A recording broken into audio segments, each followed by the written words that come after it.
The radiator hissed like a dying snake, metal groaning against metal in a rhythm Maya had forgotten existed. She opened her eyes to water-stained ceiling tiles, their brown rings forming continents she used to trace while lying in bed on Sunday mornings. The smell hit her next. Mildew and old cooking grease, the particular perfume of pre-war buildings in Manhattan before gentrification scrubbed them clean. Her hand touched cotton sheets, the cheap kind that pill after 3 washes. Not the Egyptian sateen she'd bought after the promotion. Not the... Maya sat up so fast the room tilted, her palm pressed against her chest, feeling for the scar from the surgery. Smooth skin, no ridge of raised tissue. Her breathing came shallow and quick. The window across from the bed framed a fire escape caked in pigeon shit. And beyond that, the brick wall of the building next door, close enough to touch if she leaned out far enough. She knew that wall, knew the graffiti tag in the corner that read, "Sane," in bubble letters, knew the window on the 4th floor where Mrs. Chen hung her laundry every Tuesday. But she shouldn't know these things. Not anymore. Maya's feet hit the floor, scuffed hardwood that she'd always meant to refinish. She walked to the mirror hanging crooked above the dresser, the frame held together with duct tape. The face that looked back at her was younger by decades. No crow's feet bracketing her eyes, no silver threading through her black hair, no permanent crease between her eyebrows from years of frowning at spreadsheets. This was her face at 28, the face she'd worn when the sound of a toilet flushing next door made her jump. She could hear everything through these walls. The Johnsons fighting about money, the college student upstairs playing the same Nirvana album on repeat, the baby in 3B crying at 2 in the morning. She crossed to the window, pressed her forehead against the cold glass. The street below looked wrong in its rightness. Yellow cabs that were actually yellow, not the faded jaundiced color she remembered. A bodega on the corner with a green awning that would be gone in 5 years, replaced by a Starbucks. People walking past in baggy jeans and oversized flannel shirts. Fashion she'd seen cycle back into style before disappearing again. The calendar on the wall stopped her heart. September 1995. Maya's legs gave out. She sat down hard on the floor, the impact jarring her spine. September 1995. She was 28 years old. Living in a rent-stabilized 1-bedroom on the Upper West Side, working as a junior analyst at a firm that would collapse in the 2008 crash. And in 3 weeks, representatives from the building's owner would knock on every door with an offer. They would offer cash for deed, $50,000 for each tenant to sign away their rent-stabilized lease and vacate within 60 days. Most people in the building would take it. It seemed like so much money back then. $50,000 when rent was $643 a month. Maya had taken it. She'd taken the money and moved to a studio in Astoria, told herself it was temporary, that she'd save up and buy her own place eventually. She'd watched from afar as the building went co-op, as the units sold for $200,000, then $400,000, then more. She'd watched her old apartment, this apartment, list for $750,000 15 years later. $50,000 for an apartment that would be worth $750,000. The worst financial decision of her life. And now she was here, 3 weeks before that knock on the door, living it again. Maya didn't leave the apartment for 2 days. She cataloged everything, touching objects like talismans. The coffee maker with the crack in the carafe that dripped onto the counter, the couch she'd bought at a stoop sale for $75, its springs visible through worn upholstery, the small television that only got 3 channels clearly, the radio alarm clock that woke her every morning at 6:15 with static-filled NPR. She opened the refrigerator, half a carton of milk that would expire in 4 days, leftover Chinese food in white containers with wire handles, a 6-pack of Zima with 2 bottles missing. She'd forgotten about Zima, forgotten the taste of it, sweet and vaguely medicinal. In the bedroom closet, she found clothes that had been in style once and would be again. High-waisted jeans, crop tops, a velvet choker she'd worn to clubs in the East Village, dancing until 3 in the morning in passements that smelled like sweat and spilled beer. The tag still attached to a dress she'd bought for a date that never happened. Her past self's life laid out like a museum exhibit. On the 3rd day, hunger drove her outside. The air hit different in September 1995. Cleaner somehow, despite the garbage smell from the alley beside her building. Less electronic. She could hear individual sounds, a car horn, a dog barking. So, someone practicing scales on a violin, instead of the white noise roar the city would become. She walked to the bodega on the corner, the one with the green awning. The bell over the door chimed as she entered. The owner, Carlos, she remembered his name was Carlos, looked up from the lottery tickets he was arranging behind the counter. "Morning, Maya," he said, his accent thick with the Bronx. "You okay? Haven't seen you in a few days." She'd forgotten this too. The way people noticed in neighborhoods, before everyone moved every 2 years chasing cheaper rent or better opportunities, the way the bodega owner knew your name, your usual order, whether you'd been sick. "Just busy with work," she heard herself say. "You want the usual? Coffee, light and sweet, everything bagel with cream cheese?" She nodded. She watching him move through the familiar routine.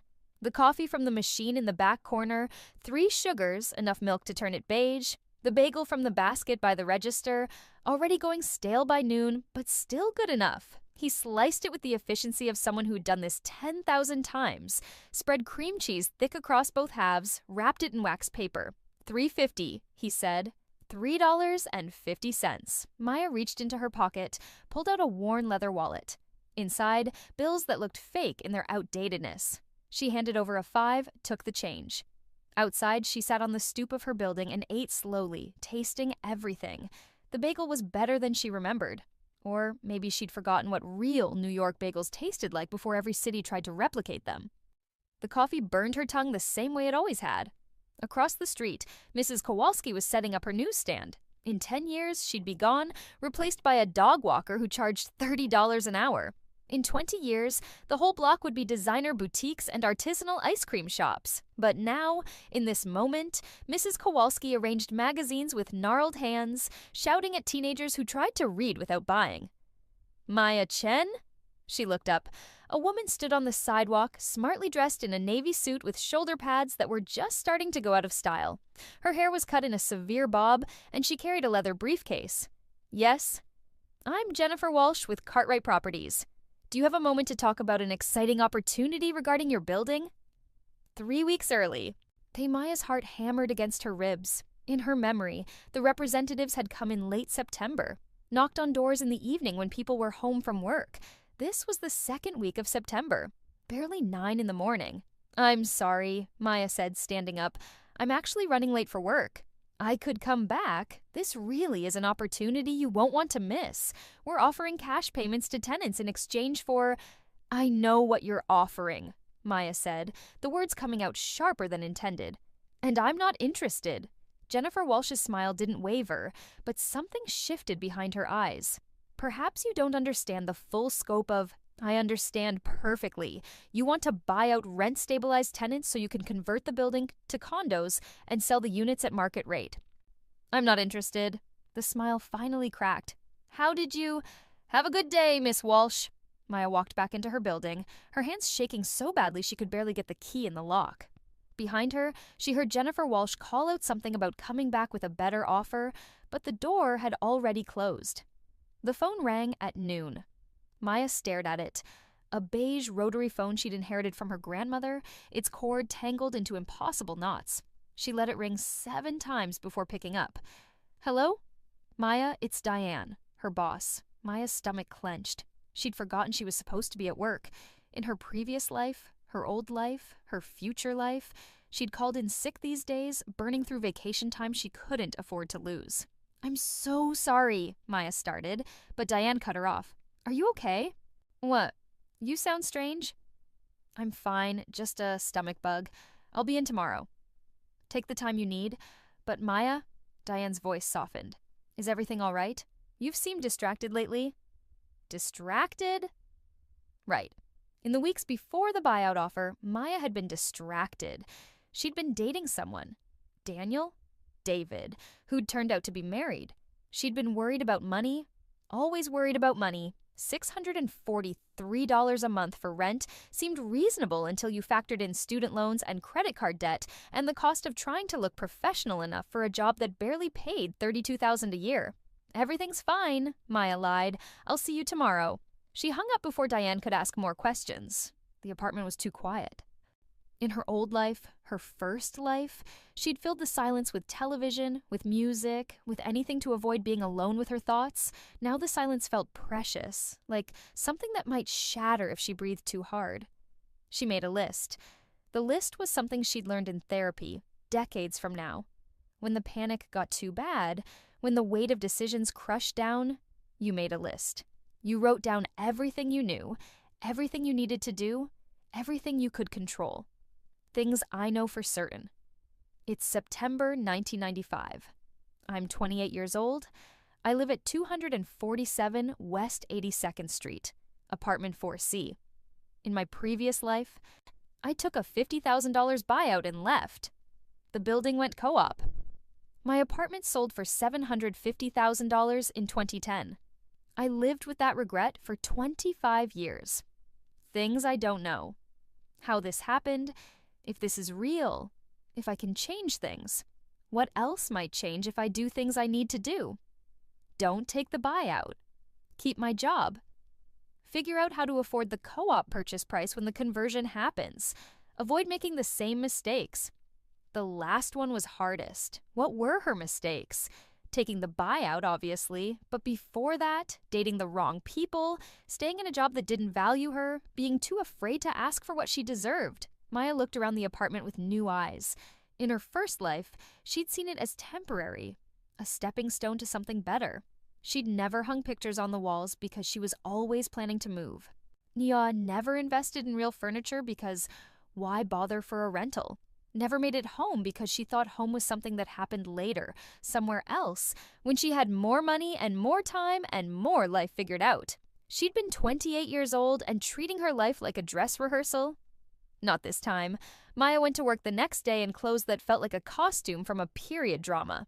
Her navy blazer had shoulder pads, her skirt hit below the knee, her shoes, sensible pumps with a modest heel, pinched her toes in a way she'd forgotten feet could hurt.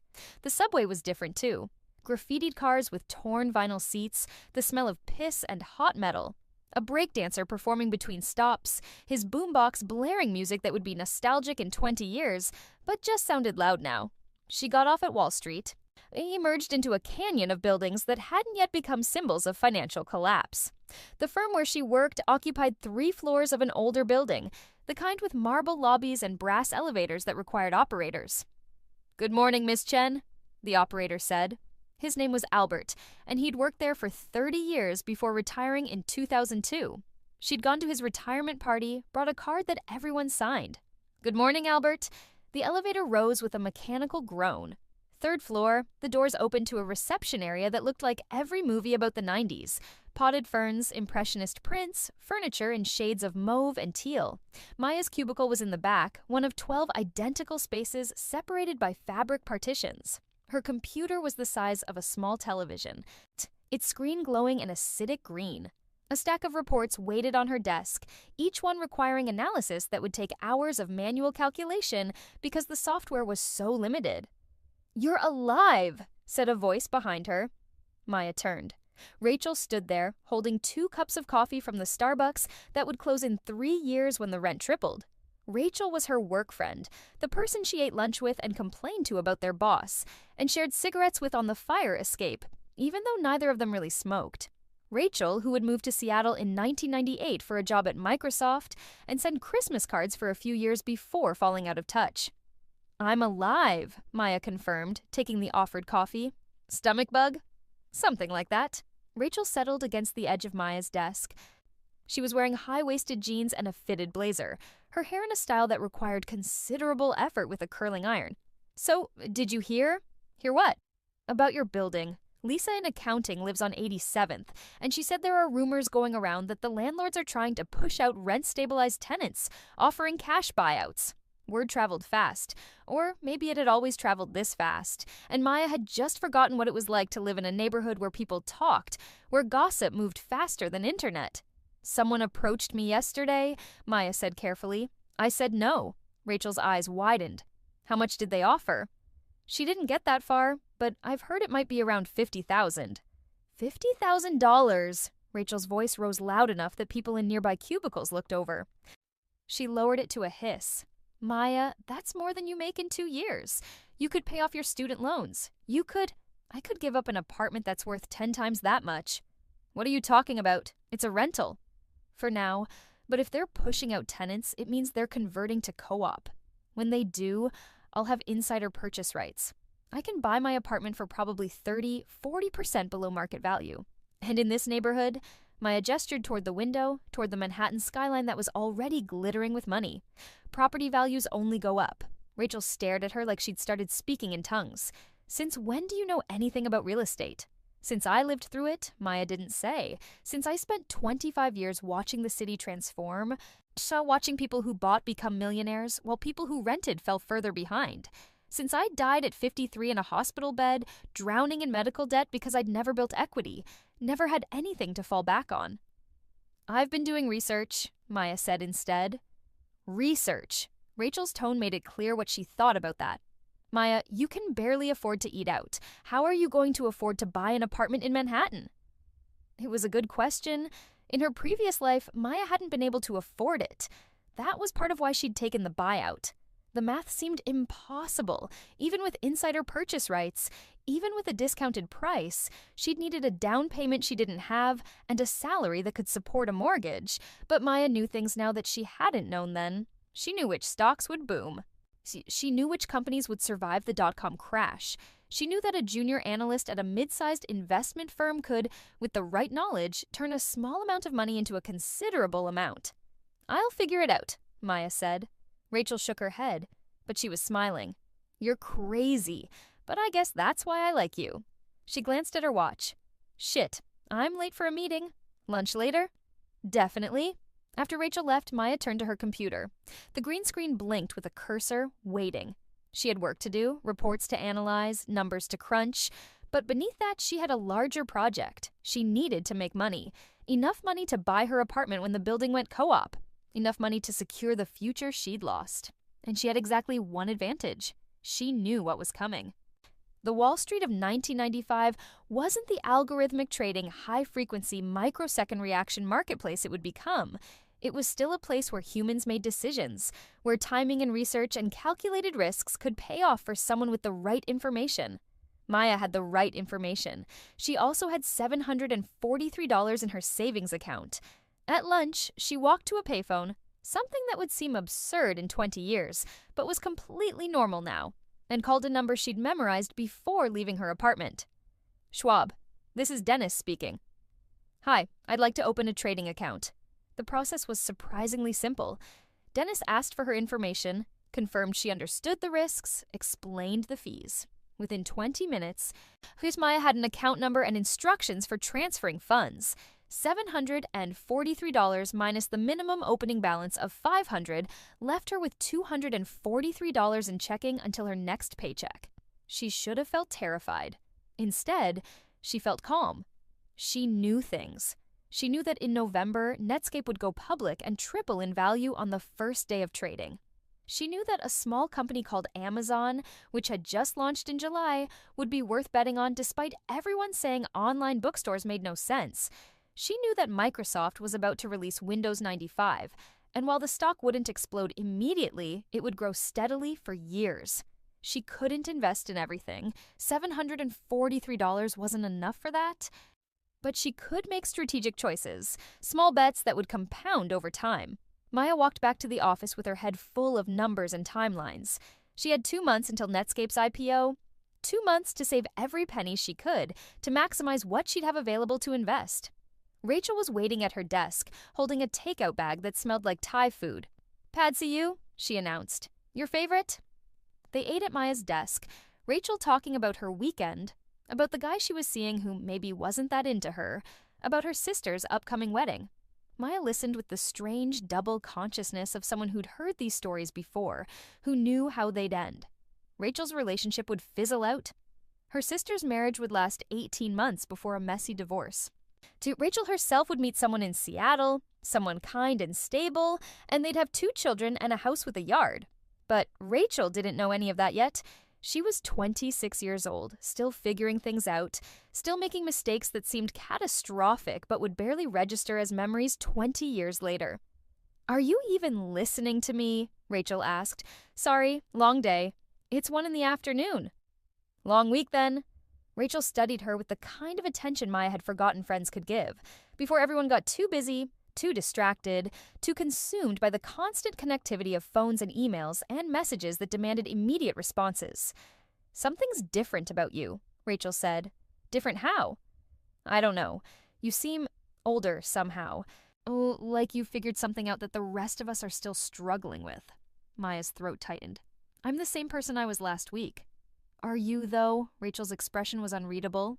"Because last week, you were freaking out about whether David was going to call you back. And now you're turning down $50,000 and talking about real estate investment like you're some kind of financial guru." David? That was his name. The married man Maya had wasted 3 months dating, who'd promised to leave his wife and never did. She'd cried over him for weeks, eaten ice cream in bed, questioned her worth and desirability. It seemed impossibly distant now, like something that had happened to someone else entirely. "David's not going to call me back," Maya said. "And I'm okay with that." "Since when?" "Since I lived another 25 years and learned that the men who don't call back are doing you a favor. Since I realized that crying over someone who lies to you is wasting tears that could be spent on literally anything else. Since I decided to focus on things I can actually control," Maya said instead. Rachel was quiet for a moment, picking at her noodles. Finally, she said, "I think maybe I should try that too." "Yeah?" "Yeah, I'm tired of waiting for assholes to decide I'm worth their time." She smiled, but it looked sad around the edges. "Want to go out this weekend? There's a new club in the East Village. We could dance, drink too much, remember what it's like to have fun." Maya almost said no. She needed to save money, needed to focus, needed to prepare for everything coming. But Rachel was looking at her with hope in her eyes, and Maya remembered something else from her previous life. She'd said no too many times, turned down invitations because she was too tired, too broke, too worried about tomorrow, and eventually people stopped asking. "Okay," Maya said, "but you're buying the first round." "Deal." The weekend came wrapped in the particular magic of New York in early fall.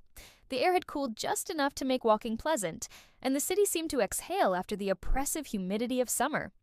Maya stood in front of her closet, staring at clothes that should have been familiar but felt like artifacts from an archaeological dig. Rachel had said to dress up. In 1995, that meant something specific. Platform shoes, a slip dress over a t-shirt, maybe a choker, definitely dark lipstick. Then Maya pulled out a black dress she barely remembered owning, added a vintage cardigan she'd bought at a thrift shop, slipped on shoes that would destroy her feet by the end of the night. She looked in the mirror and saw a stranger wearing her face. The phone rang. Rachel calling from the lobby because cell phones still cost a fortune and nobody texted yet. "I'll be right down," Maya said. The club was in the East Village, in a basement that had probably been storage for a restaurant above it. The line stretched around the corner, full of people who looked impossibly young. Maya realized with a jolt that she was impossibly young too. 28. In her previous life, she'd felt old at 28, like she'd already missed all her chances. Now, at 53 memories and 28 years, she felt ancient and newborn at the same time. "I know the doorman," Rachel said, pulling her past the line. "Come on." Inside, the music hit like a physical force. Maya's ears rang with bass so deep it vibrated in her chest. The air was thick with sweat and smoke and spilled beer. Bodies pressed together on a dance floor lit by strobes that turned motion into stop-motion animation. Rachel shouted something Maya couldn't hear over the music, then disappeared toward the bar. Maya stood at the edge of the dance floor, watching people move. She'd forgotten this, the pure physicality of going out before everyone had phones to stare at, before dance floors became Instagram opportunities.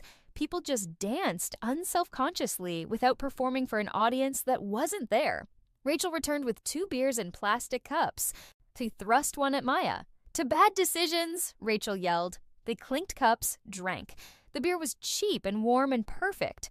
Someone bumped into Maya from behind, apologizing without stopping their momentum toward the dance floor.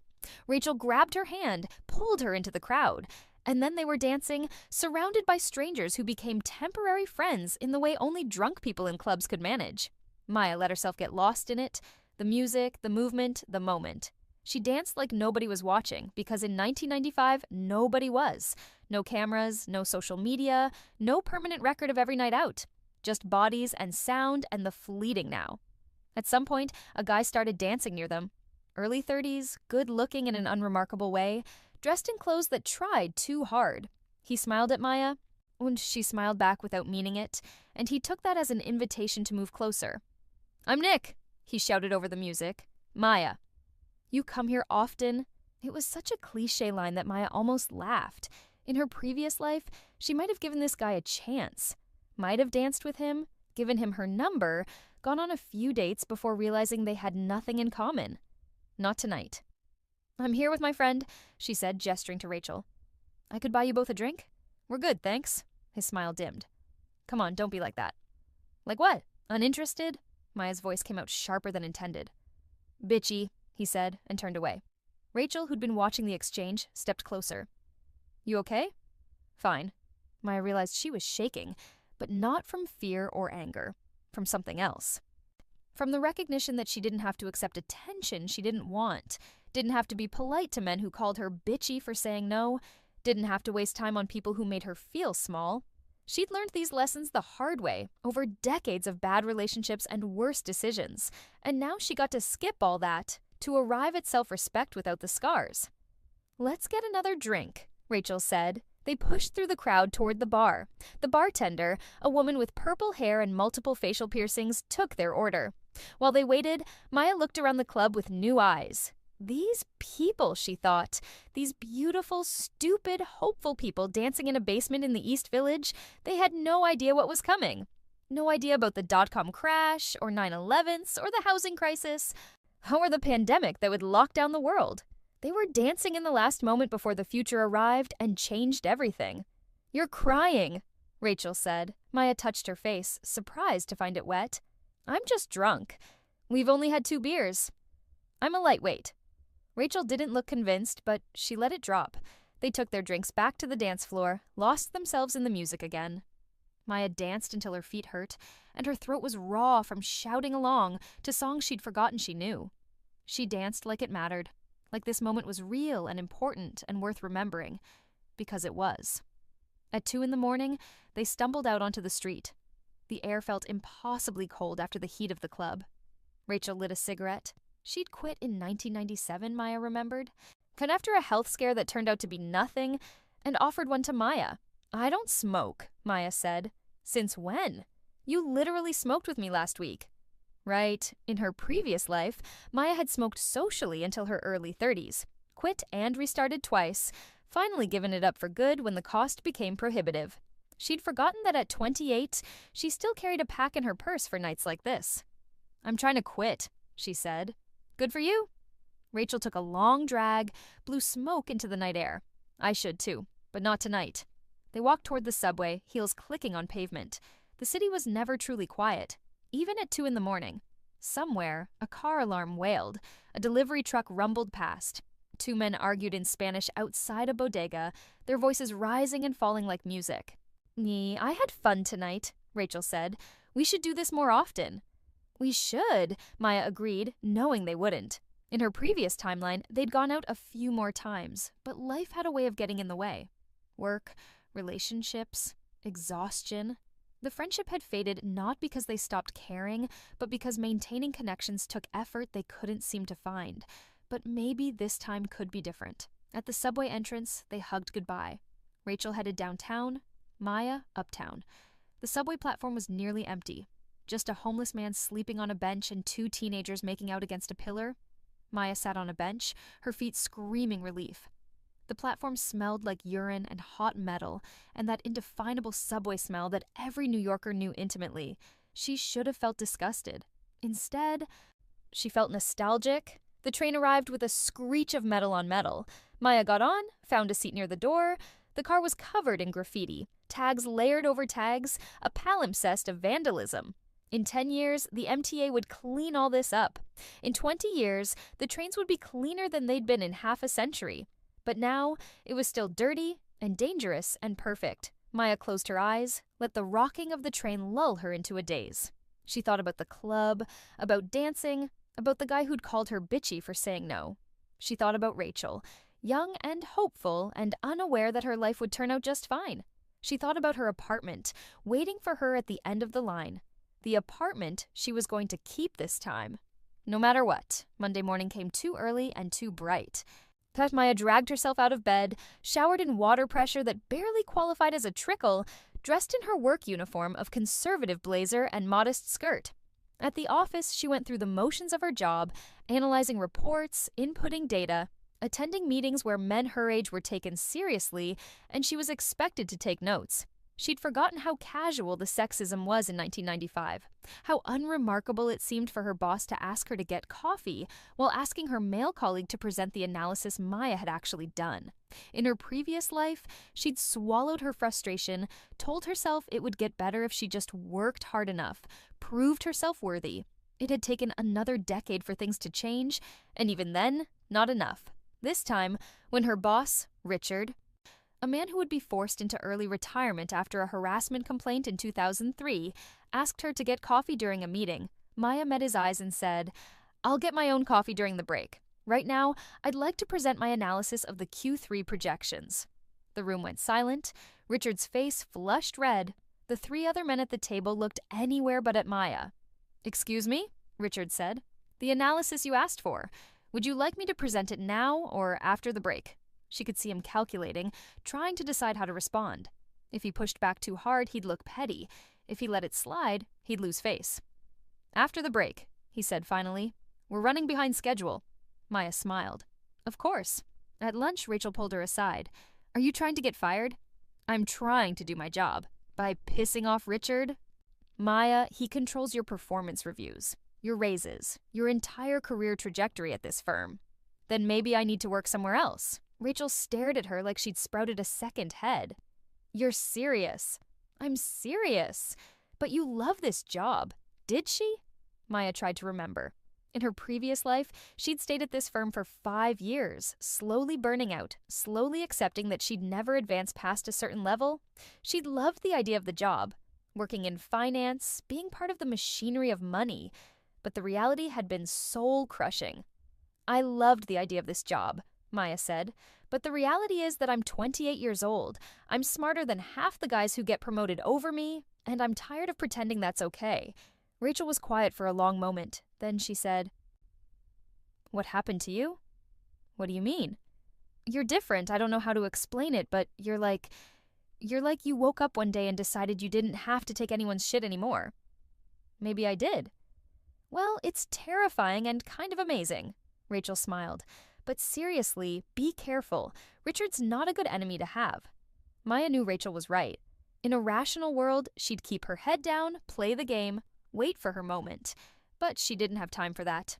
Not anymore. She needed to make money, needed to position herself for opportunities, needed to build the foundation for a future that wouldn't crumble the way her previous life had. That afternoon, she presented her analysis. She spoke clearly, made eye contact, didn't apologize or caveat or soften her conclusions. The numbers were solid. Her projections were accurate, and when Richard tried to poke holes in her methodology, she defended her work without backing down. After the meeting, Diane pulled her aside. "That was impressive," Diane said. "Risky, but impressive." "Thank you." "Richard's going to make your life difficult?" "I know." Diane studied her with those sharp eyes that never missed anything. "You're planning to leave, aren't you?" Maya considered lying, decided against it.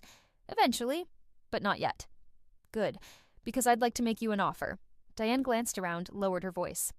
"I'm starting my own consulting firm. Small, boutique, focused on portfolio analysis for individual clients.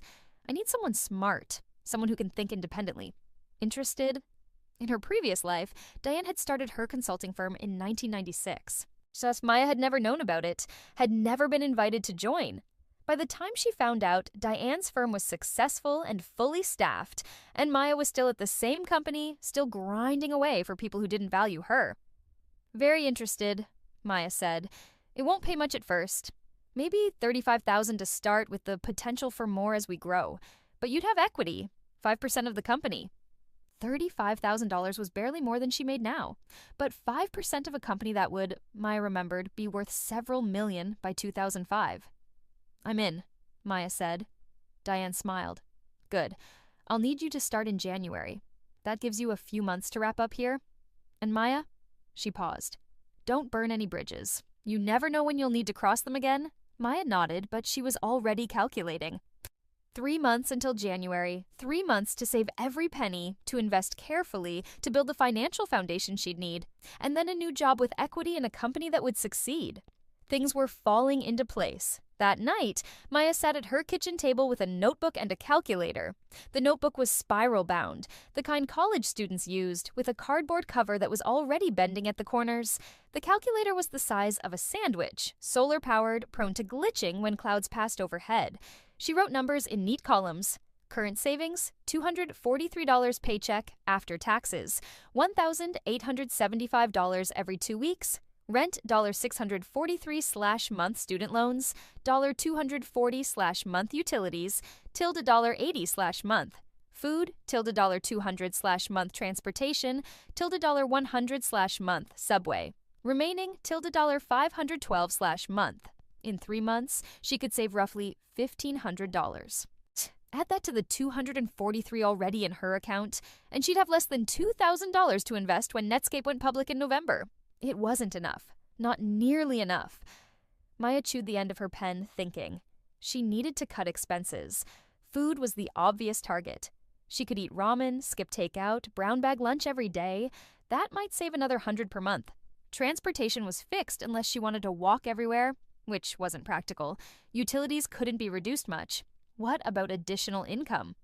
In her previous life, Maya had occasionally done freelance financial analysis, helping small businesses with their books.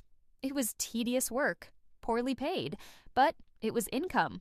She could do that again, or she could do something smarter. Maya looked at the calendar on her wall. October, November, December, 3 months until her new job started. 3 months that, in her previous life, she'd mostly wasted wallowing over David and dreading the buyout decision. She picked up the phone, dialed a number from memory. Hello? A man's voice, cautious because nobody called at 9 p.m. unless it was important or they were selling something. Hi, this is Maya Chen. I'm looking for tutoring students. I specialize in math and economics, SAT prep, that kind of thing. Do you know anyone who might be interested? The man, a neighbor from the 3rd floor whose son had been struggling with calculus, perked up. Actually, yes. How much do you charge? $30 an hour.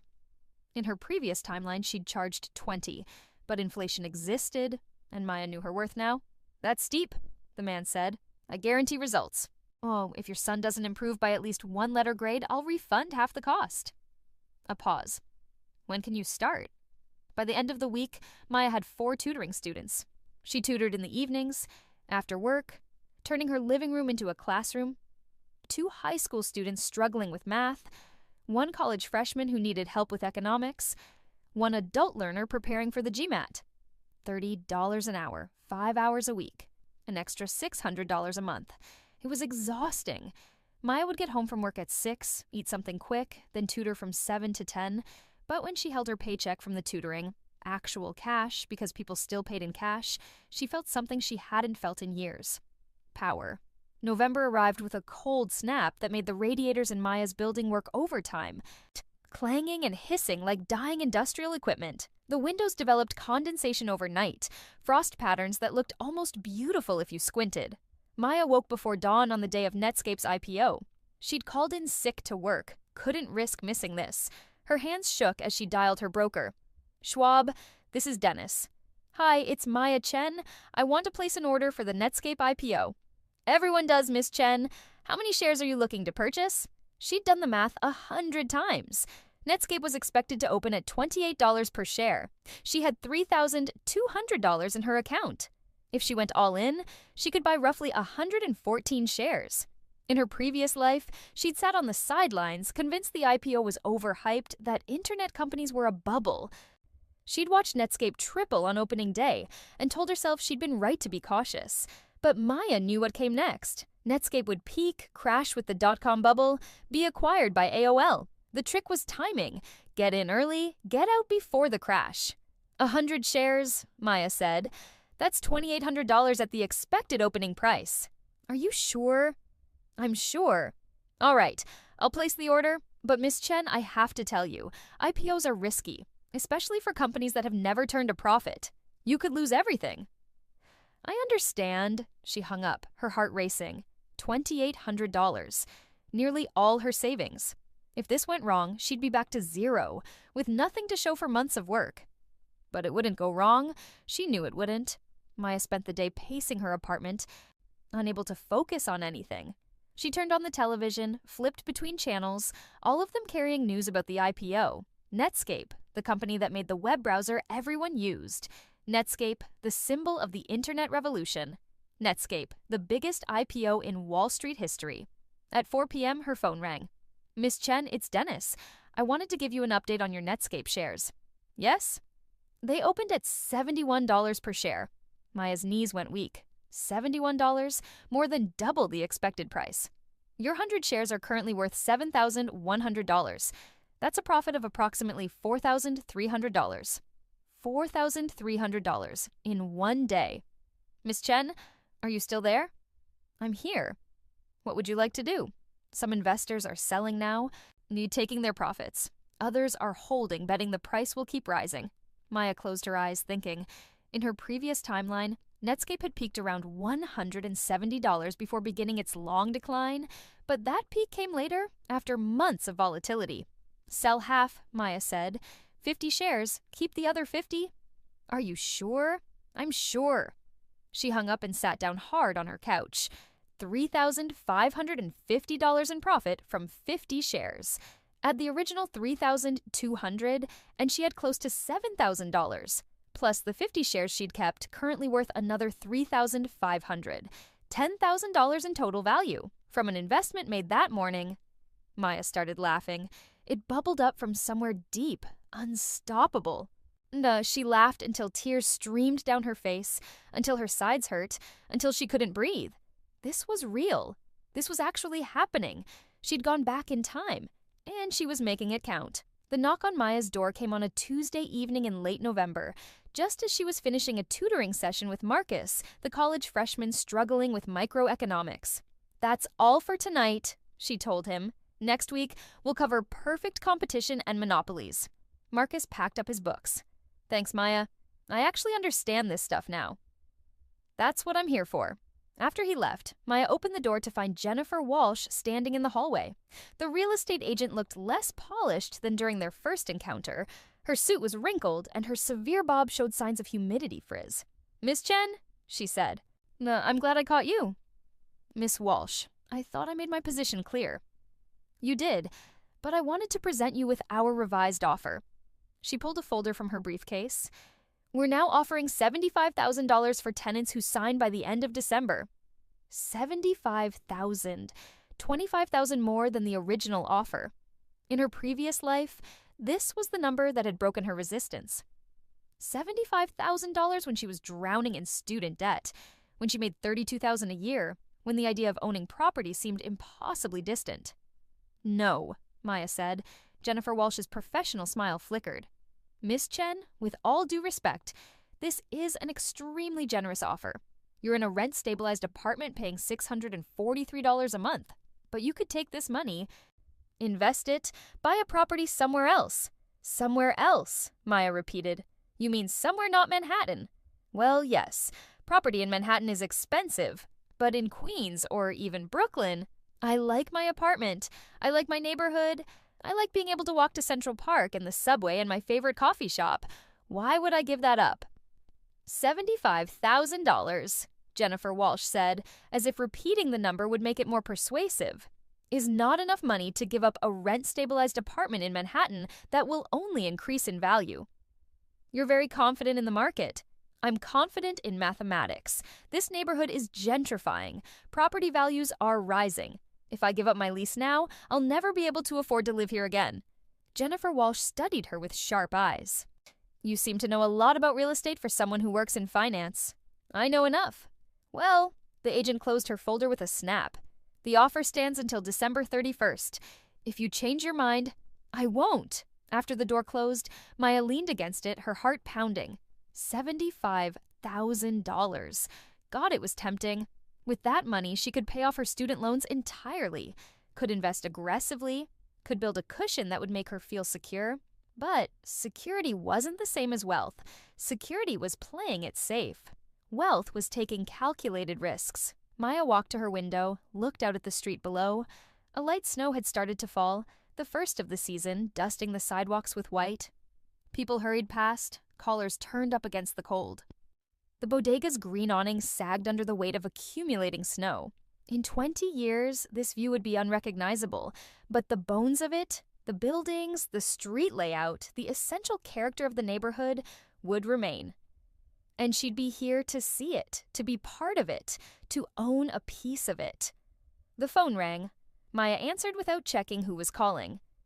"It's done," Diane's voice said. "I signed the lease today. We're official." "Congratulations!" "I wanted to confirm, you're still planning to start in January?" "Absolutely." "Good, because I just signed our first client, a tech entrepreneur who sold his company and needs help managing the windfall. It's exactly the kind of client we want. Smart, forward-thinking, willing to take risks."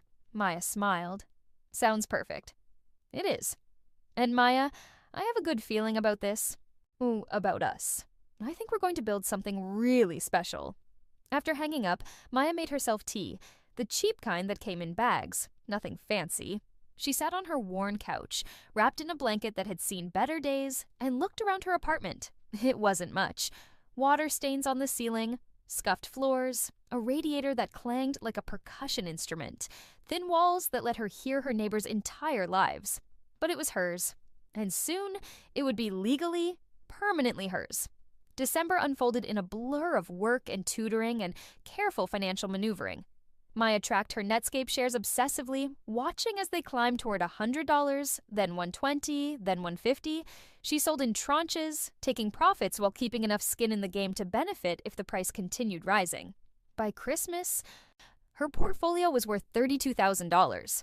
$32,000 from an initial investment of $3,200, a tenfold return in 2 months.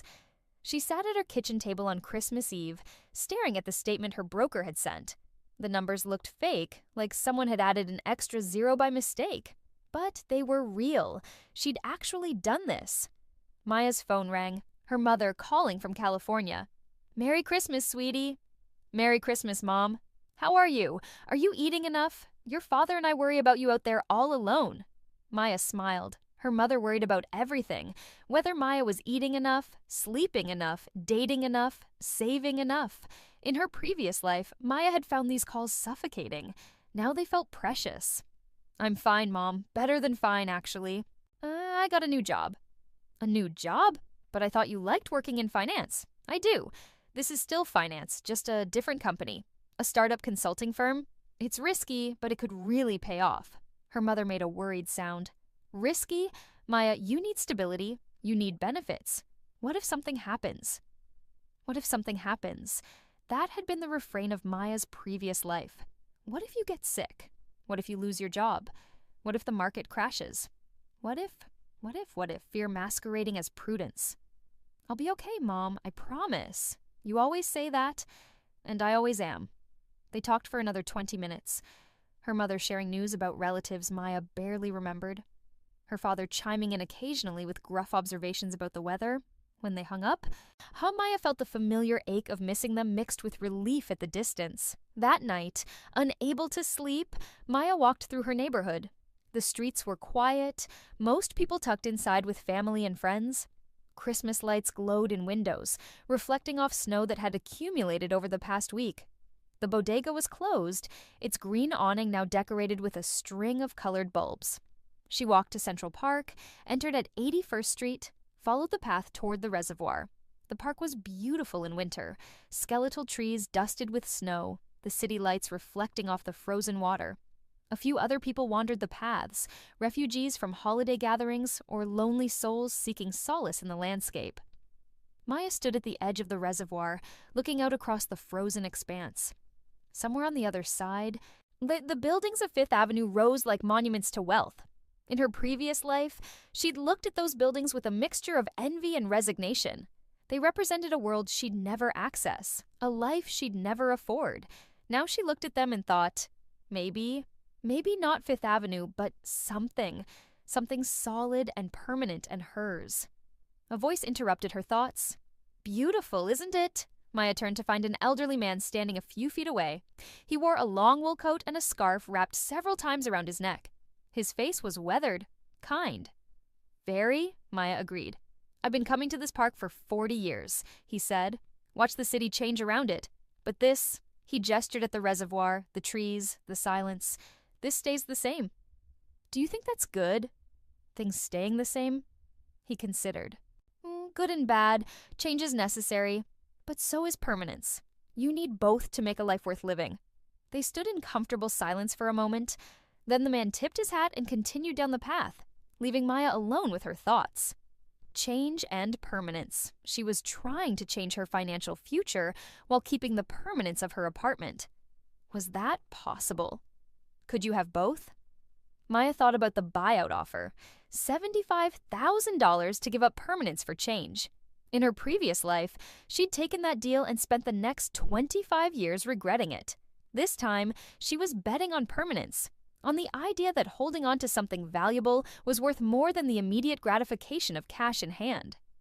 She walked home slowly, savoring the cold air and quiet streets. When she reached her building, she stood outside for a moment, looking up at the fourth-floor window. Her window.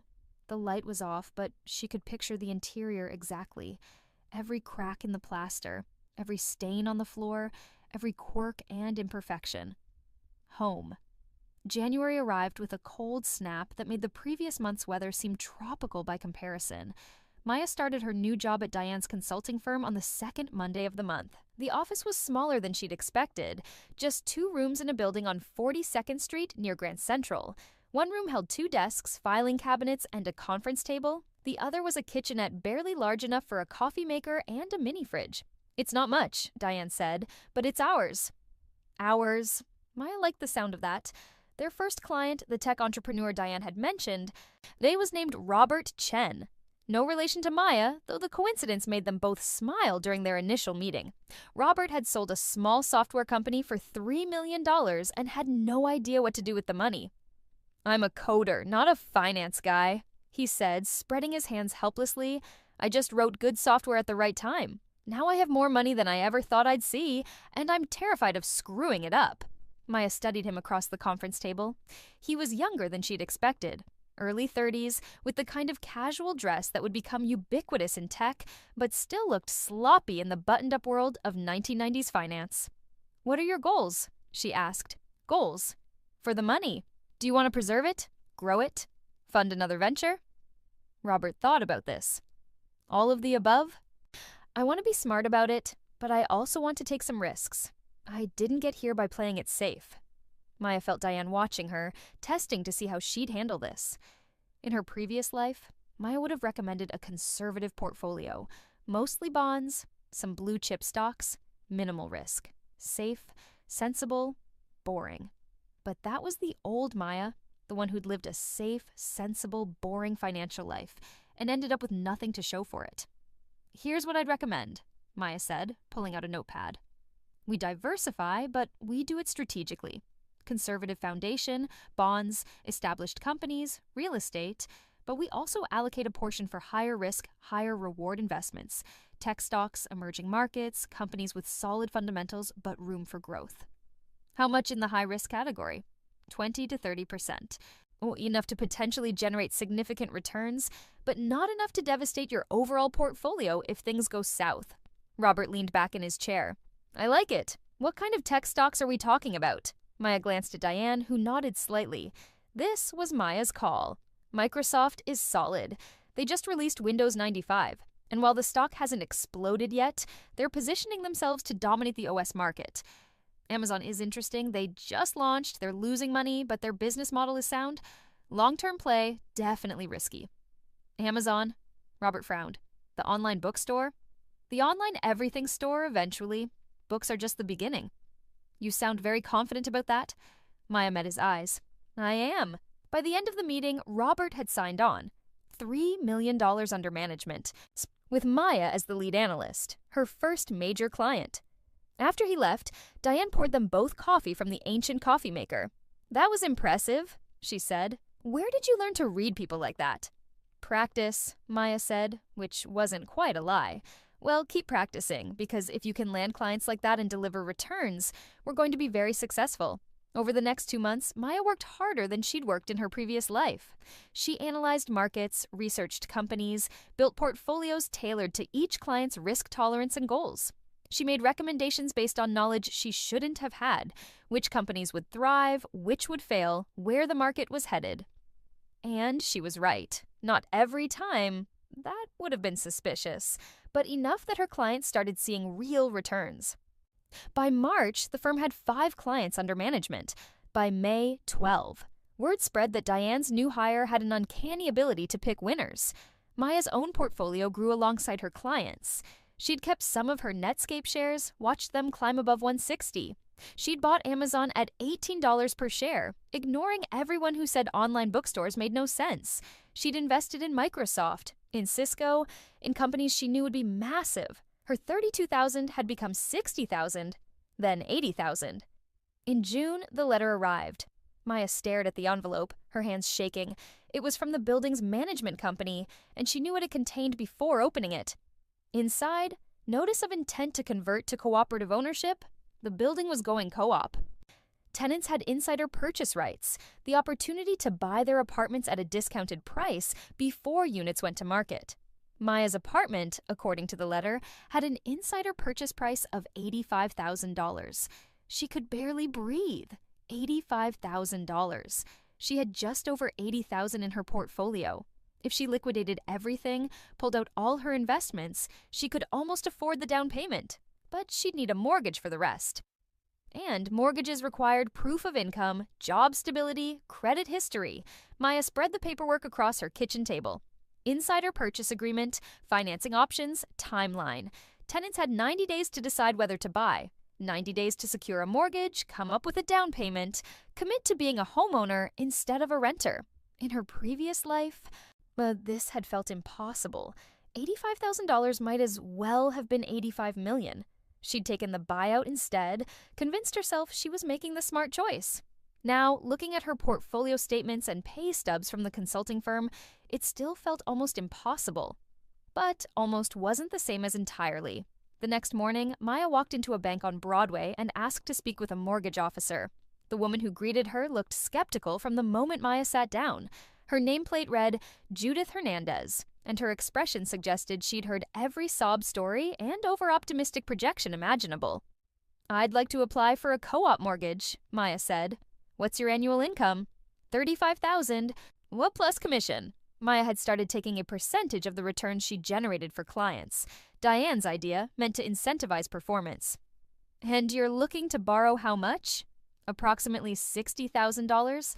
I have about $25,000 for the down payment." She was lying slightly. She had more than that, but she needed to keep some liquid assets. Judith Hernandez typed numbers into her computer, her expression growing more skeptical with each keystroke. "Miss Chen, on your current income, the maximum loan amount we could approve would be around $90,000, but that's assuming perfect credit, no outstanding debts, and a substantial down payment. I have good credit, and I can put down 30%. The typing continued. Then, you also have student loan debt of approximately $40,000. Maya's stomach sank. She'd forgotten about the student loans. In her previous life, she'd paid them off slowly over 15 years. In this life, she'd been so focused on investing that she'd only made minimum payments. That debt-to-income ratio is going to be a problem, Judith said. The bank typically wants to see a ratio below 43%. With your student loans and the proposed mortgage payment, you'd be well above that. What if I paid down the student loans first? That would help, but you'd need to pay off at least $20,000 to get your ratio into acceptable range. $20,000. Maya did the math quickly. If she pulled $20,000 from her portfolio to pay down debt, she'd have $60,000 left. Not enough for both the down payment and closing costs. What about a co-signer? Maya asked. Do you have someone who could co-sign? Someone with good credit and stable income? Her parents. In her previous life, they'd offered to help with student loans, but Maya had been too proud to accept. Now pride seemed like a luxury she couldn't afford. I might, Maya said. Well, that would definitely improve your application. If you can find a co-signer and pay down some of your student loan debt, come back and we'll reassess. Maya left the bank feeling deflated. She'd been so focused on the portfolio, on growing her investments, that she'd ignored the fundamentals. Debt mattered. Income mattered. The math had to work on paper, not just in her head. That evening, she called her parents. "Sweetie!" Her mother's voice was bright with surprise. "Oh, we were just talking about you." "Good things, I hope." "Always good things? Your father was saying we should fly out and visit. Maybe next month?" I'd like that. Maya took a breath. Mom, I need to ask you something. It's about money. Silence on the other end. Then her father's voice, having picked up the extension. What kind of money? I have a chance to buy my apartment. The building's going co-op and tenants get insider purchase rights, but I need help with the financing. How much help? Her father's tone was cautious. He'd been a school teacher for 30 years, retired now on a pension that was comfortable, but not generous. I need to pay down my student loans to qualify for the mortgage. About $20,000. Another silence. Maya could picture them looking at each other, having the conversation couples had with their eyes alone. That's a lot of money, Maya, her mother said finally. I know, and I wouldn't ask if I wasn't sure this was the right move. But Mom, Dad, if I don't buy this apartment now, I'll never be able to afford to live in Manhattan again. Property values are only going up. This is my chance to build equity, to invest in my future. She sounds like a real estate agent, her father said, not entirely joking. I sound like someone who's done her research. More silence. Then her father said, let us think about it. We need to check our finances, see what we can do. Of course, thank you for considering it. After hanging up, Maya sat in the dark apartment, listening to the sounds of the building. The couple in 4B arguing, the college student upstairs playing music, the baby in 3B crying. These sounds, these neighbors, this life. She'd taken it for granted the first time around. Not again. 2 weeks later, Maya's parents called back. We can do it, her father said without preamble. 20,000. But there are conditions. What conditions? First, you pay us back. We're not giving you this money. We're lending it. We'll draw up a formal agreement, set up a payment plan. Okay? Second, if you're going to buy this apartment, you're going to take care of it. No letting it fall apart because you're too busy with work. You maintain it, improve it, treat it like the investment it is. I will. Third, her father's voice softened. You come visit us more often. Your mother misses you? Maya felt tears prick her eyes. I miss you too. The money came through in early August. Maya immediately paid down her student loans, bringing her debt-to-income ratio into acceptable range. Then she went back to the bank. Judith Hernandez looked less skeptical this time. Your financial picture has improved significantly, she said, reviewing Maya's updated information. And you said you can put down 30%? $25,000. With your improved debt ratio and that down payment, I think we can make this work. Let me run the numbers. She typed, clicked, frowned at the screen, typed some more. All right, Judith said finally. The bank is willing to offer you a mortgage of $60,000 at 8.3% interest. Your monthly payment would be approximately $490. $490. Less than what she'd pay in rent if she didn't buy. Oh, and she'd be building equity instead of throwing money away to a landlord. I'll take it, Maya said. The closing happened on a Thursday in September, exactly 1 year after Maya had woken up in her apartment to find herself 28 again. She sat in a conference room at the management company's office, surrounded by lawyers and real estate agents, and people in suits who shuffled papers and pointed to signature lines. Maya signed her name so many times it stopped looking like language. She wrote a check for $25,000 with shaking hands. She listened to people explain escrow and title insurance and co-op board requirements. And then it was done. The apartment was hers. Walking home, to her home, her property, Maya felt like she was floating. The September air was warm, the city alive with end-of-summer energy. She stopped at the bodega, bought a cheap bottle of champagne. Carlos raised an eyebrow. Celebrating something. I just bought my apartment. His face split into a huge grin. No kidding. Maya, that's fantastic. He reached across the counter, shook her hand with genuine enthusiasm. Your family's been in this neighborhood how long? Just me, about 5 years now. Well, now you're really part of it. You're not just living here anymore. You belong here. Maya carried the champagne upstairs, let herself into the apartment with a key that felt heavier than before, weighted with meaning. She looked around at the familiar space, seeing it differently now. Hers. Not a rental, not temporary. Hers. She opened the champagne, poured herself a glass in a mug because she didn't own champagne flutes. She toasted the water-stained ceiling, the scuffed floors, the radiator that clanged like a percussion instrument. To second chances, she said aloud. The next 5 years passed faster than Maya expected and slower than she remembered. She continued working for Diane's consulting firm, which grew from 2 employees to 8, from 12 clients to 47. Maya became a partner in 1998, her 5% equity stake increasing to 15% as the firm expanded. Her portfolio, carefully managed and regularly rebalanced, grew steadily. She'd sold her Amazon shares before the dot-com crash, bought them back when the price tanked, held them as the company slowly rebuilt. She'd done the same with other tech stocks, getting in early, getting out before the bubble burst, getting back in when others panicked. By the time September 11th happened, Maya had nearly $400,000 in assets. She watched the towers fall from her office window on 42nd Street, watched smoke billow across the Manhattan skyline, watched the world change in the span of a single morning. For 3 days, she couldn't work, couldn't do anything but watch the news and cry and try to reconcile the disaster she remembered from her previous life with the fresh horror of experiencing it again.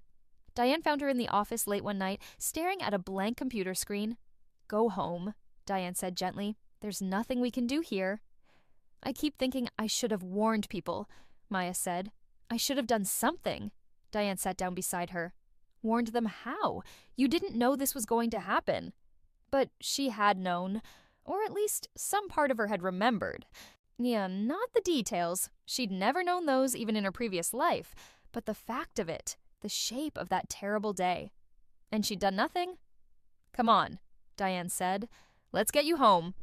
Maya walked back to her apartment through streets that were covered in dust, past people wearing masks and crying and walking north because all the subways had stopped.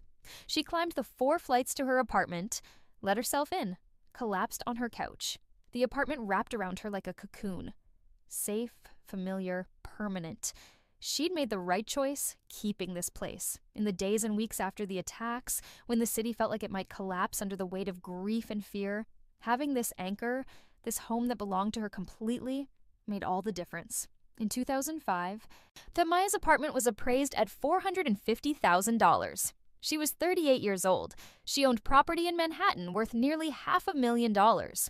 Her portfolio had recovered from the post-9/11 dip and was worth over $600,000. The consulting firm was doing well enough that her annual income had reached $120,000. By any reasonable metric, she was successful. And yet, sitting in her apartment on a Wednesday evening in March, Maya felt a strange emptiness. She'd achieved everything she'd set out to do, kept the apartment, built wealth, avoided the financial mistakes of her previous life. But what else had she done?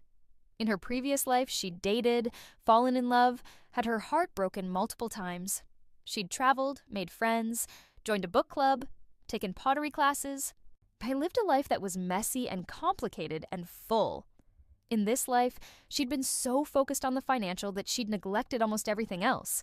She'd gone on a few dates, cautious, brief affairs that fizzled out when men realized she was more interested in her portfolio than in them. She'd lost touch with Rachel, who'd moved to Seattle and started a family. She'd turned down invitations because she was working late, saving money, planning for a future that was always just around the corner. The phone rang, interrupting her thoughts. "Maya Chen?" An unfamiliar voice, male, professional. "Speaking." "This is David Morrison from Caldwell Investments. I got your name from Robert Chen. You've been managing his portfolio for about 10 years now." "That's right. He speaks very highly of you. Says you have an uncanny ability to anticipate market movements. I'm calling because we're looking for senior analysts, and I'd like to discuss an opportunity with you." Maya listened as David Morrison described a position at one of the most prestigious investment firms in New York, a significant salary increase, better benefits, a chance to work with high net worth clients to make decisions that moved markets. "I'm flattered," Maya said when he finished, "but I'm happy where I am. At least hear the full offer. Can we meet for coffee next week?" Maya almost said no, almost protected the careful, safe life she'd built, but something in her rebelled against that impulse. "Sure," she said. "Coffee next week." They met at a Starbucks near Bryant Park. David Morrison was older than she'd expected, mid-50s, silver-haired, while wearing a suit that probably cost more than Maya's monthly mortgage payment. "I'll be direct," he said after they'd sat down. "We want to poach you. You've built a reputation in a very short time, and we think you'd be a valuable addition to our team." "What kind of salary are we talking about?" Base of $200,000 plus bonuses based on performance. Could easily be $300,000 in a good year. $300,000. Maya sipped her coffee to hide her reaction. And what would I be doing? Managing portfolios for ultra-high net worth individuals, people with 10, 20, 50 million to invest. You'd have a team working under you, but the final decisions would be yours. It was tempting. More than tempting. This was the kind of position that could set her up for life. That could turn her comfortable success into genuine wealth. But it would also mean leaving Diane, leaving the firm they'd built together, leaving her 15% equity stake in a company that was growing steadily. I need to think about it, Maya said. Of course. Take your time. David Morrison pulled out a business card, slid it across the table. But Maya, opportunities like this don't come around often. Think carefully before you say no. That night, Maya called Diane. I got offered a job, she said, at Caldwell. Silence on the other end. Then, when? Today. They want me to manage high net worth portfolios. The salary it's substantial. I bet it is. Diane's voice was neutral, carefully controlled. Are you going to take it? I don't know. That's why I'm calling you. You want my permission? I want your advice. Diane was quiet for a long moment. Maya could hear traffic in the background. Diane was probably walking home from the office, still working at 7 p.m. like she always did. Here's my advice, Diane said finally. You've built something here, Maya. Not just a job, but equity. A stake in something that's yours. If you go to Caldwell, you'll make more money, sure. But you'll be working for someone else again, building their company instead of yours. Ours? Maya corrected. Ours, Diane agreed. So the question is, do you want to be rich working for someone else or wealthy building something of your own? After hanging up, Maya sat in her apartment thinking. Her apartment. Which had appreciated from $85,000 to $450,000 in 10 years, an increase of over 400%, and she'd almost walked away from it for $50,000. The consulting firm was the same principle, scaled larger. She owned 15% of something valuable that was growing more valuable every year. If she stayed, if she kept building, that equity would compound. If she left for a bigger salary, she'd be trading long-term wealth for short-term income.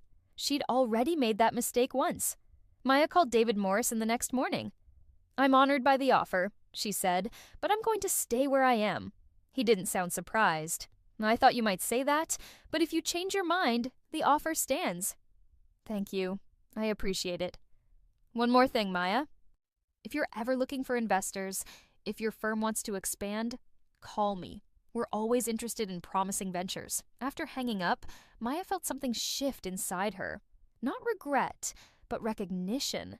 She'd chosen long-term value over short-term gain. She'd bet on herself instead of settling for security, just like she'd done with the apartment. The financial crisis of 2008 was different the second time around. In her previous life, Maya had watched from the sidelines as the economy collapsed. She'd lost her job, burned through savings, struggled to find work in a market where everyone was struggling. This time, she saw it coming. She'd started pulling her clients out of mortgage-backed securities in 2007, much to their confusion. She'd moved portfolios into cash and conservative bonds, ignoring the protest that she was being too cautious. When Lehman Brothers collapsed in September 2008, Maya's clients were insulated. Not untouched. Nobody was untouched by a crisis that large, but protected. Her own portfolio, which had grown to nearly $1 million, was similarly sheltered.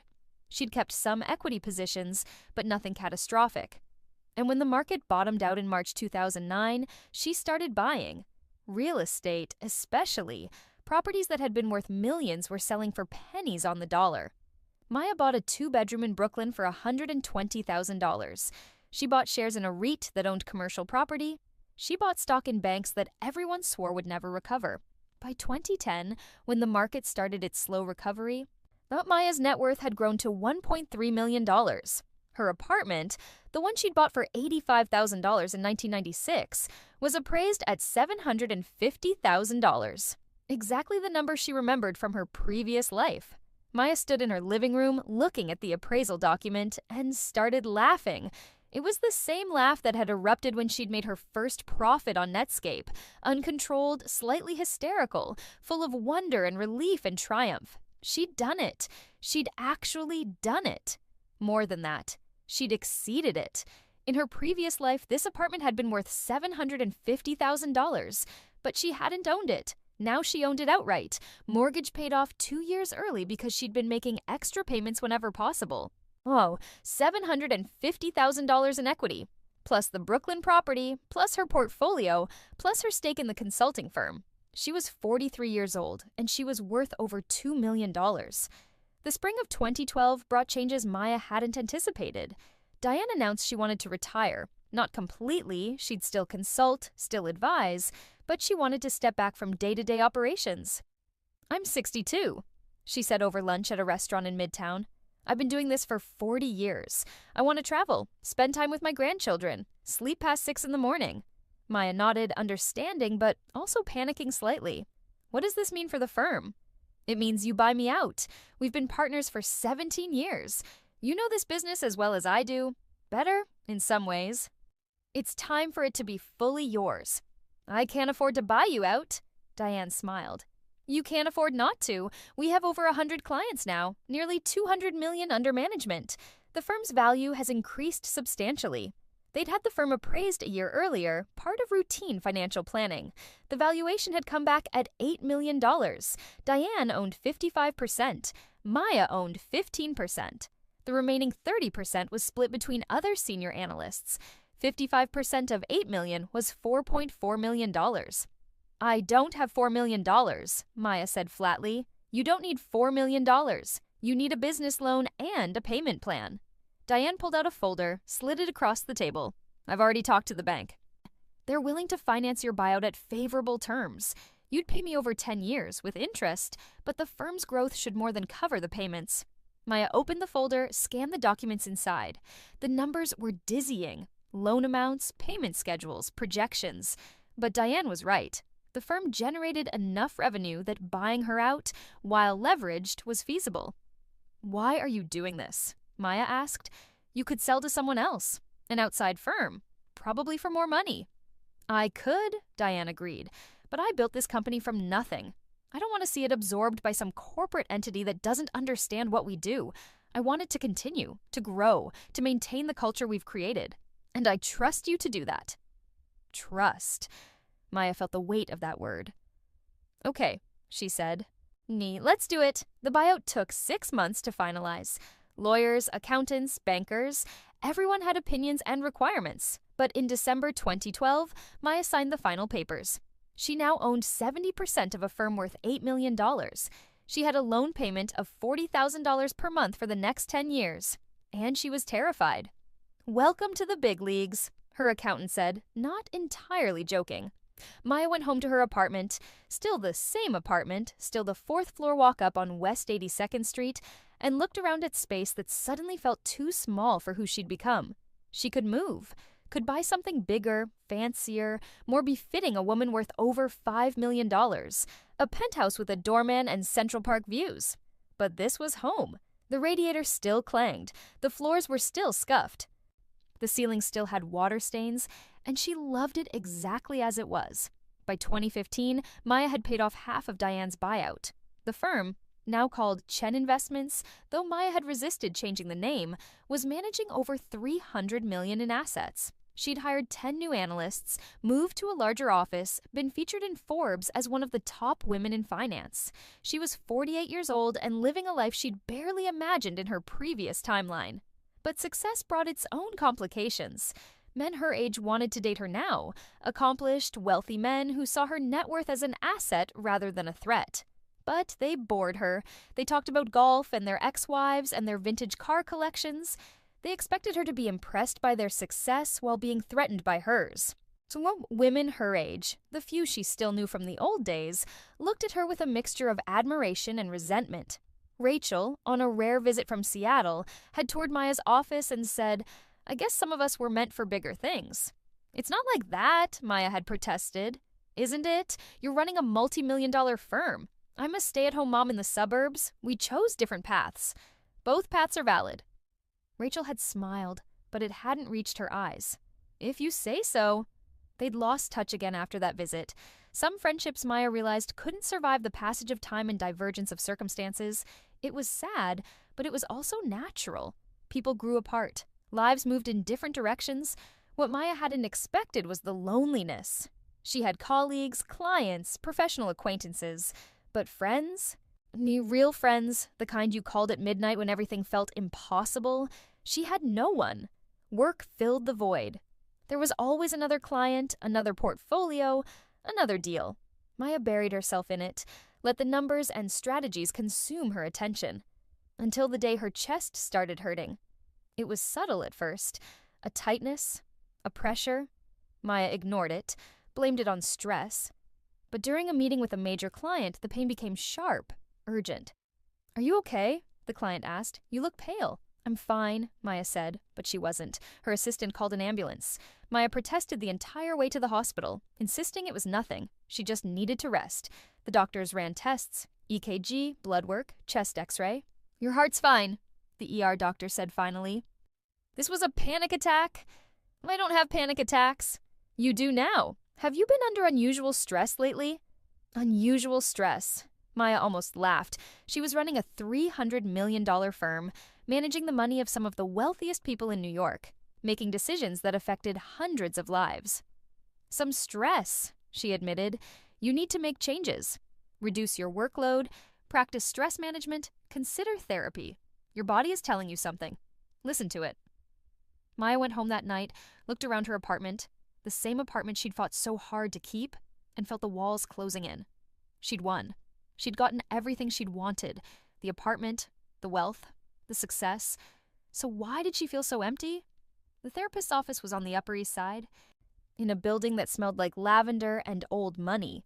Dr. Sarah Kim was in her 60s, with kind eyes and a gentle manner that made Maya want to cry the moment she sat down. "What brings you here today?" Dr. Kim asked. Maya had prepared an answer. Something about stress management, about learning to handle pressure better. But what came out was, "I'm living my life for the second time, and I'm afraid I'm getting it wrong again." Dr. Kim's expression didn't change. "Tell me more about that." So Maya told her, not the literal truth. She couldn't explain that she'd actually lived 25 extra years and been sent back. But she talked about feeling like she'd wasted her first attempt at life, about getting a second chance and being terrified of wasting that too. "What did you waste?" Dr. Kim asked. "Opportunities. Time. I focused on the wrong things. Security over growth, safety over risk. I played it small when I should have played it big. And now? Now I'm playing it big. Maybe too big. I've built this company, accumulated all this wealth. I thought that would make me happy, but it doesn't." "What would make you happy?" Maya stared at her hands. They looked older than she felt. 48 years of aging she couldn't quite reconcile with the 28-year-old she still sometimes felt like. "I don't know," she admitted. "I thought I did. I thought financial security would solve everything, but I've achieved that, and I'm still empty." "It sounds like you've been very focused on external validation, wealth, success, achievement. Have you spent any time thinking about internal validation? What makes you feel fulfilled? Oh, rather than successful?" Maya went to therapy every week for the next year. She talked about her parents, about her regrets, about the relationships she'd let slip away in pursuit of financial goals. She talked about Rachel, about the disconnect she felt from people her own age who didn't share her obsession with building wealth. She talked about being afraid to want things beyond money. Love, connection, purpose, because those things couldn't be controlled or predicted like markets could. "You've spent 15 years trying to control your future," Dr. Kim said during one session. "Maybe it's time to let yourself be present in your actual life." Present, Maya had forgotten what that meant. She'd been so focused on the timeline. What came next, what she needed to prepare for, that she'd stopped experiencing the moment she was in. And after that session, Maya made changes. She hired a CEO to run the day-to-day operations of the firm. She remained chairman and primary strategist, but she delegated the management headaches to someone who actually enjoyed that work. She started taking weekends off, real weekends where she didn't check email or review portfolios. She joined a book club, not a professional networking group disguised as a book club, but an actual book club full of women who just wanted to discuss literature and drink wine. She started dating. Not to find a husband or a partner, she'd long since accepted that might not happen, but to meet interesting people and have interesting conversations. She flew to California to visit her parents. Her father was 78 now, her mother 75. They were slowing down, moving more carefully through the world. Then Maya spent a week with them, helping her mother in the garden, listening to her father's stories about teaching. "We're proud of you," her mother said one evening as they sat on the porch watching the sunset. "For the money? For the life you've built. You took risks. You believed in yourself. That takes courage." Maya felt tears prick her eyes. "I made a lot of mistakes." "Everyone does. The trick is learning from them." Her mother squeezed her hand. "You've learned well, sweetie." In 2020, the pandemic hit. Maya was 53 years old, exactly the age she'd been when she died in her previous life. The symmetry wasn't lost on her. She sheltered in place in her apartment, the same apartment she'd bought 24 years earlier. The city shut down around her.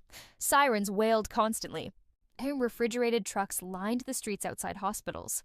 It was terrifying and familiar and completely different from anything she'd experienced before. Maya had money this time, security. She could have left the city, fled to somewhere safer, but she stayed, contributing to food banks and medical supplies, using her wealth to help where she could.